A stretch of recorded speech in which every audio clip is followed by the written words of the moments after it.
Salam sehat Bapak Ibu, kita ketemu lagi di pembahasan LMS Dion kita.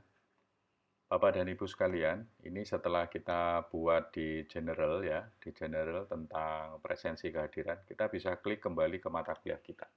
Ya, nah, sudah muncul ya, presensi kehadiran.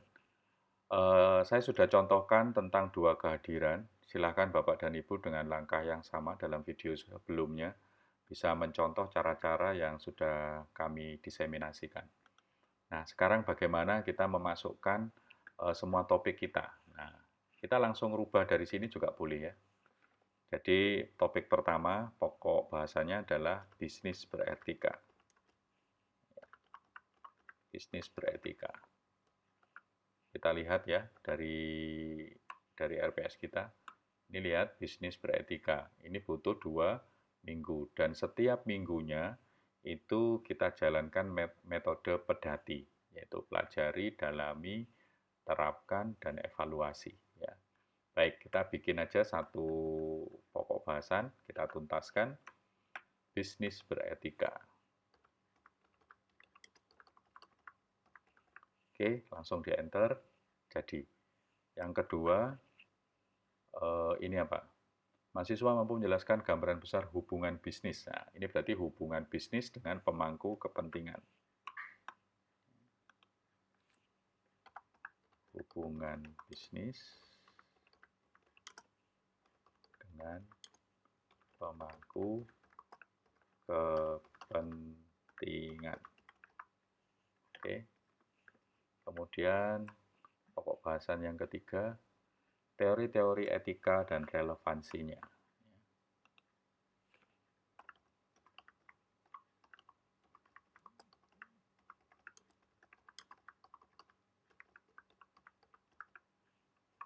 Gitu. Kemudian topik keempat,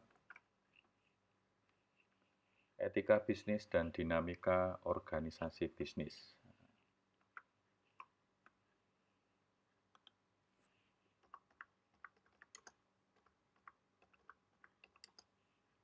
Apa tadi? Etika bisnis dan dinamika organisasi. Maaf.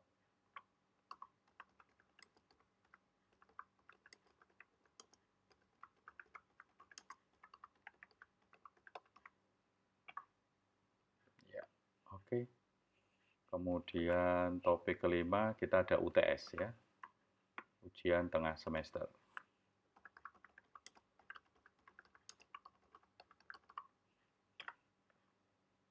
Kemudian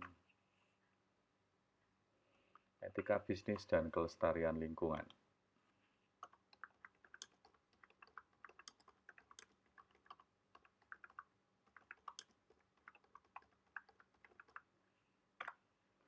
Oke, katakanlah kita sudah sampai di ujian akhir semester, misalnya begitu ya. Terus ada kesalahan misalnya, Bapak Ibu bingung dulu, terus nambahin topiknya gimana? Jangan khawatir Bapak Ibu, di sini ada e-topik ya. Misalnya kita sudah cegat, ternyata kurang topik gitu, tambahkan aja e-topik di sini ya. Gitu. Nah, itu nanti mau nambah berapa gitu ya. Itu akan ditanya, oh nambah 1, nambah 2 gitu ya. Oke, sampai di sini. Nah, setelah itu, misalnya kita kembali ke topik pertama. Ini kan ada 2 minggu. Sebagaimana kita pahami, topik mungkin sudah bisa dibuat, tapi kita juga harus memastikan perancangan tanggal-tanggalnya atau sampai berapa minggu itu kan harusnya bisa diketahui. Nah, Bapak Ibu bisa pilih dengan cara mengeksekusinya misalnya berdasarkan tanggal 1 gitu ya. Maaf, tanggal sebaiknya ditulis di belakangnya ya. 1 Maret kita tulis tanggal 01. Nah, sampai minggu kedua berarti kan sekitar tanggal 8. Bapak dan Ibu tulis saja sampai dengan 1 hari sebelumnya saja. 01 sampai 07 Maret 2021. Kenapa hal ini harus kita berikan, Bapak dan Ibu sekalian?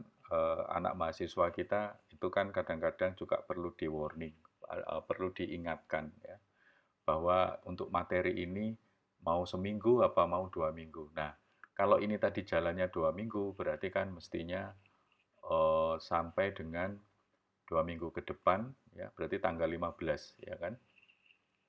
Nah, itu artinya kita kalau sampai hanya ngasih seminggu, berarti ini misinformasi ada pada kita.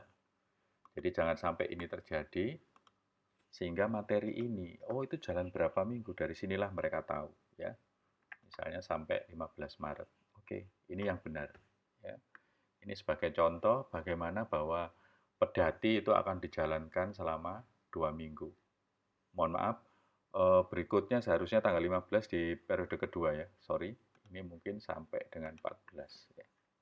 1 hari sebelum pertemuan minggu kedua, maaf, minggu ketiga dalam pertemuan berikutnya. Ini ya, kita kembali ke RPS. Ya, kita akan jalan 2 minggu ya. Nah, ini sudah masuk minggu ketiga, pokok bahasan yang lain. Oke, ini berarti kita lihat lagi.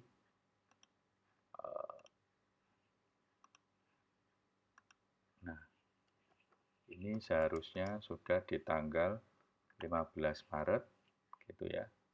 Nah, berikutnya berarti 29. Nah, kita ambil 1 hari sebelumnya, 28 Maret 2021. Sebentar, mohon maaf, ini berapa minggu? Oh, ya benar, 2 minggu ya. Minggu ketiga dan minggu keempat. Saya pikir 3 minggu. Oke, 2 minggu, ada tanggal, kemudian ada topik, kita sudah mengarahkan mahasiswa ke sana, kita cek apa yang sudah kita lakukan sudah benar atau belum. Ada tanggal waktu pertemuan, ada topik. Baik, sekarang sudah benar, tinggal sekarang bagaimana dipolakan secara pedati ya. Dan itu meletakkan sub CPMK-nya. Wah, luar biasa. Kita diingatkan lagi. Berarti kita tambahkan satu activity label ya. Label. Label itu bagaimana? Begini. Label itu cuman sebuah kondisi untuk memudahkan kita buat mahasiswa bisa membaca apa-apa yang mau kita sampaikan. Alat ini sangat powerful dalam arti bisa untuk kondisi apa saja. Kita lihat sub CPMK-nya kita dulu. Ini berarti apa? Mahasiswa mampu menjelaskan kembali gambaran besar bisnis beretika. Ctrl C saja, langsung masuk begini. Nah, ada yang mau kita bold atau enggak gitu ya? Silakan, itu Bapak dan Ibu punya kepentingan ya. Saya misalnya tuliskan aja sebagai pedoman buat dia, capaian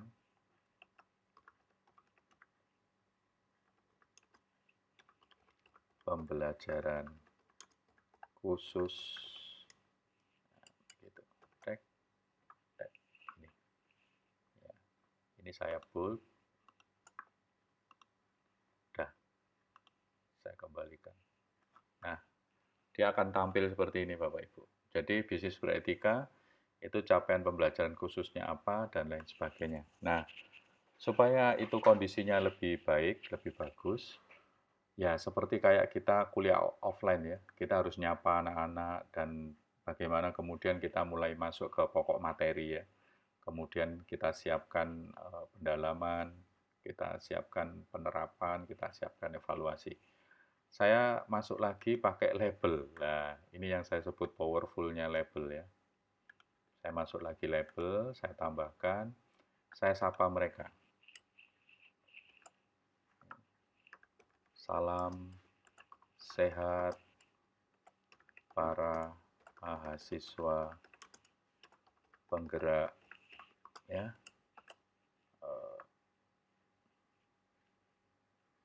etika bisnis. Nah, gitu. Saya doakan bahkan gitu ya, semoga kondisi kalian selalu sehat dan penuh semangat. Nah, ini seperti sapaan-sapaan yang sederhana ya. Untuk memasuki perkuliahan perdana ya, di semester genap ini.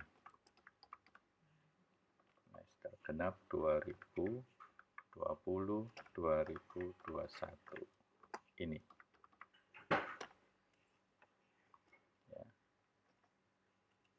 Lanjut bisa boleh juga dalam, misalnya begitu ya, dalam 2 minggu ke depan, sejak saat ini kita akan membahas tentang bisnis beretika. Pokok bahasan ini akan terbagi menjadi 4, misalnya gitu ya, 4 tahapan penting, yakni mempelajari pokok bahasan kita, bahasan atau materi kita. Kemudian Bapak Ibu boleh dengan menggunakan angka begitu ya. Di sini kita tambahkan misalnya 1 begitu, mempelajari 2, misalnya dengan mendiskusikan ya, mendiskusikannya. Kemudian 3, menerapkan apa yang kita pelajari. Dan 4, mengevaluasinya atau merefleksikan yang sudah kita dapat. Saya begitu. Oke. Nah, kemudian kita sematkan gini. Mari kita mulai pembelajaran kita.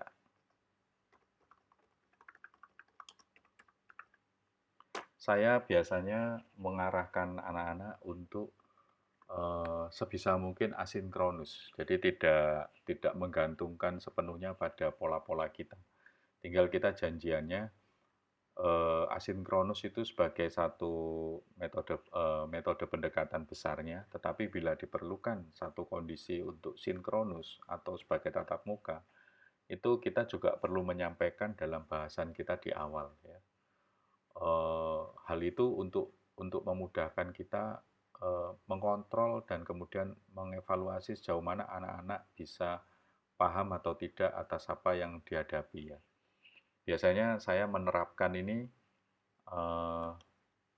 saya tulis di sini. Ini penting ya. Menerapkan apa yang kita pelajari. Misalnya gitu. Kemudian mengevaluasinya bisa saja kita juga menggunakan sinkronus. Jadi menerapkannya boleh dengan penugaskan, menerapkan apa yang kita pelajari dengan penugasan, misalnya gitu ya. Ini yang saya pakai, saya jelaskan di depan. Kemudian 4, mengevaluasi atau merefleksikan yang sudah kita dapat dengan cara